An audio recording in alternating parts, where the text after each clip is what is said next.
I wanted to take this opportunity to tell you the story about my incarceration, my illegal incarceration in Germany, in German prison. I was, my rights were violated, obviously a gross rights violation. I had committed no crime, and I was arrested and detained in Germany for 48 days. So I'll give you a little bit of the backstory on that. In 2015, I was working at a club doing bar security. I was really kind of doing it for fun. It was at a time in my life where I wasn't as on the path with my relationship with God as I am now in Christianity. I am a Christian. I was then, but I was not living right, that's for sure. I was working as a strength and conditioning coach at the University of Utah as my primary job at the time, and picking up some shifts working security at various nightclubs. Like I said, basically mostly just for fun. Something that I regularly did at the time, I took a girl upstairs and hooked up with her at the club upstairs. Something, you know, in retrospect, it's not a lifestyle that I'm proud of, but it's a lifestyle that I lived. Having a lot of sex and the party scene and all that. Definitely very unfulfilling lifestyle, but it's where I was at the time, what I was doing. Anyway, I ended up hooking up with this girl at the club, and several hours later, she, for some reason, reported to the police that she was raped. Pretty crazy. The police came down, they talked to me for a little while, talked to everybody, they brought me in, talked to me. The detectives released me that evening upon the just overwhelming clarity of my innocence. They even told me, yeah, we're aware this happens. People say things like this.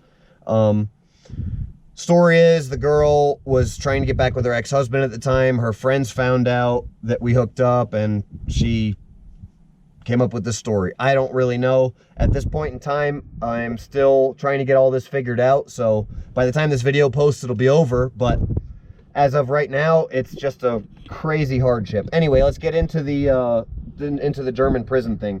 I was traveling overseas doing my primary job.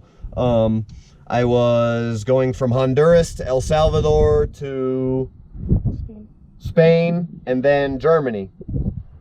When I got to El Salvador, they interrogated me. They took me downstairs of the airport in some little room, some special police unit. They wouldn't tell me anything. They interrogated me, held me for 23 hours, almost 24 hours, and just interrogated me the whole time, kept me there.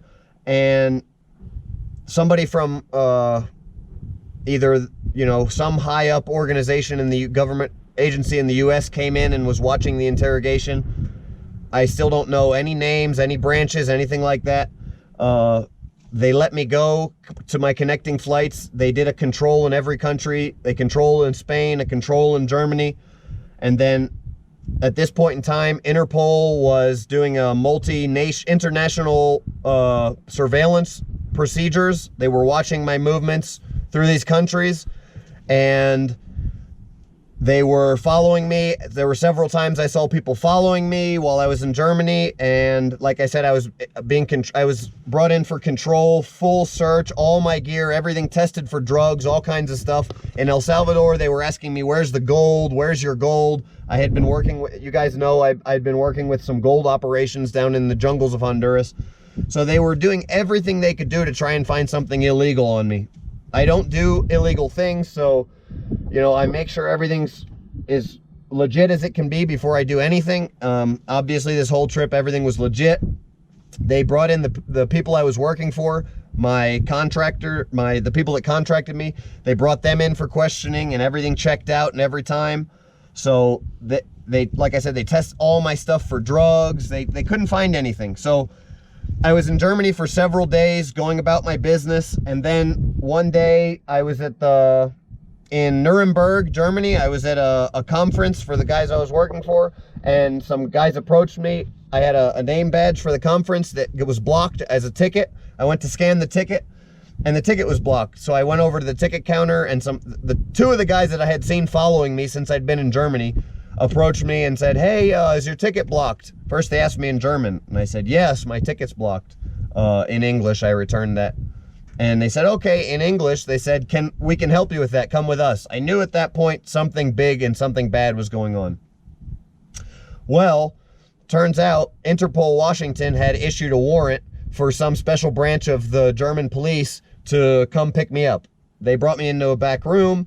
Well, I went willingly with them into the back room, and I figured it, may have something to do with this. I didn't know if it did or not, but I knew it was I knew they were some sort of special police. They were plain clothes, but it was easy for me to tell, and I had seen them following me the whole time.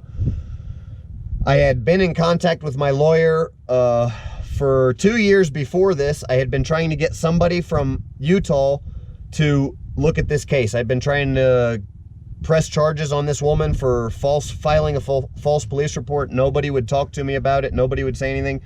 It just turns out that a warrant went out in years later, or at least a year later. I don't have the exact date here with me right now. I don't know what the exact date was. Anyway, I was brought in for questioning in 2015. A warrant didn't go out till a lot later. Then I was held in German prison, okay? So, well, they brought me in and basically they took my cell phone, they took everything from me, they wouldn't allow any outside contact, and they put me in this prison in Nuremberg where the Nuremberg trials were held, Nuremberg JVA, and I was there for 48 days, just a nasty prison, and one of the only Americans in there, booked on rape charges. Literally one of the most worst scenarios anybody could ever be put in. Really nasty experience. I made it out. I survived definitely against all odds.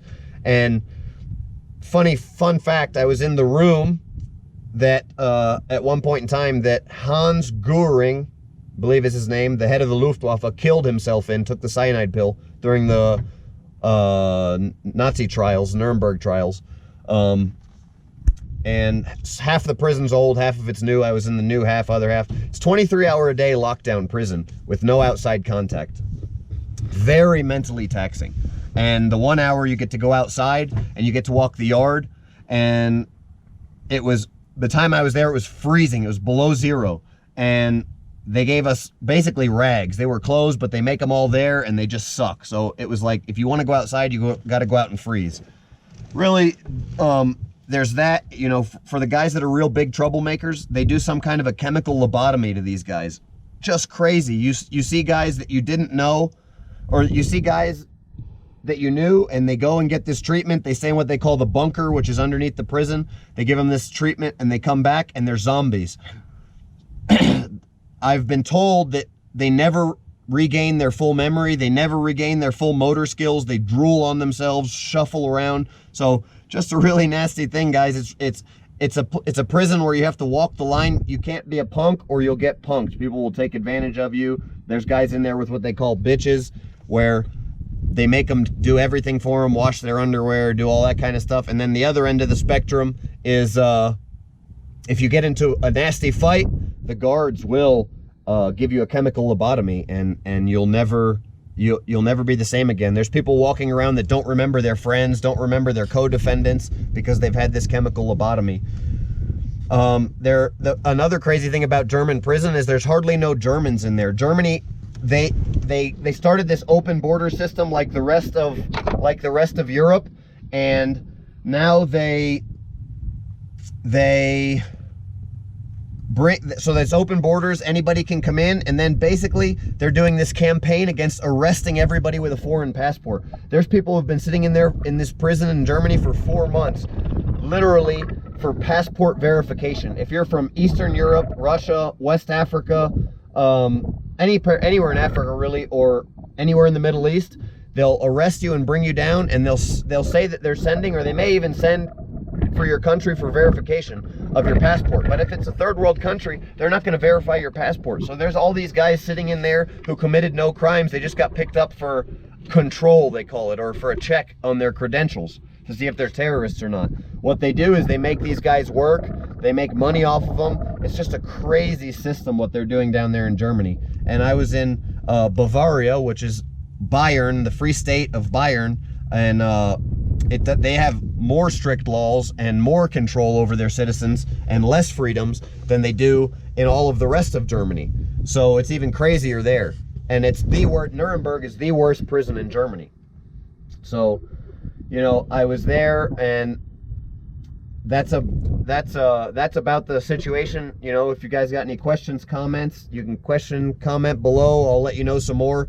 I'll put some other videos up talking more about this stuff. Again, questions and comments below. Right now, my first court date, I got to court here in Utah, and the prosecutor had no idea about my case.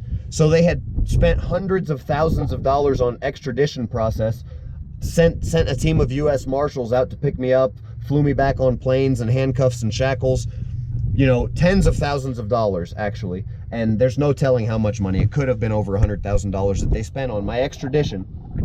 And he didn't realize until he got here just now that I'm innocent. So the first day of court, he told my attorney, the prosecutor told my attorney, my goodness, we don't have a case.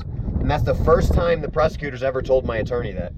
They know each other. So that's just crazy that now they've put too much money into this. They don't want to drop the charges. So I'm at the situation right now. The girl that said these things, the woman that said that I raped her, my private investigator is talking to her friends. She's refusing to return phone calls to the district attorney and to the prosecutor, and because she's been lying the whole time. Her friends say that she's lying.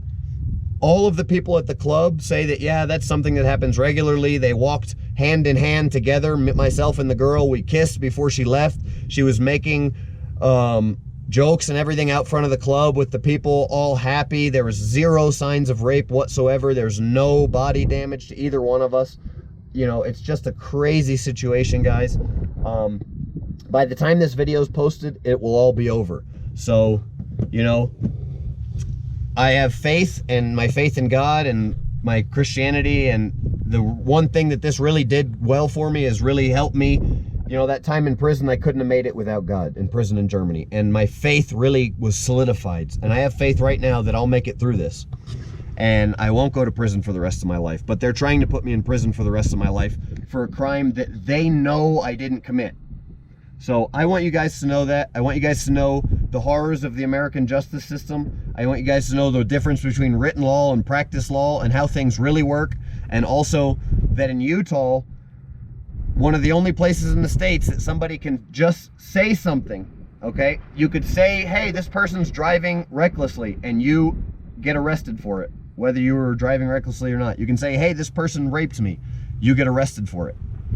With no questions asked, only on one person's testimony. In my case, everyone else's testimony shows that that's not true. So guys, it's been a really trying time for me. It's been very difficult. A lot of people have shown a lot of support. I appreciate all the support. And again, questions, comments, let me know, and I will put some other videos up talking more about the U.S. Marshals, the extradition process. I'll do a video on that, and I'll do some other videos on a lot of different things. Again, Moab, Utah, beautiful location, doing some trail riding here, and just wanted to really fill you guys in on that process, because there's a lot of false things out there and a lot of things people have been wanting to know. Now you know the truth. Bone out.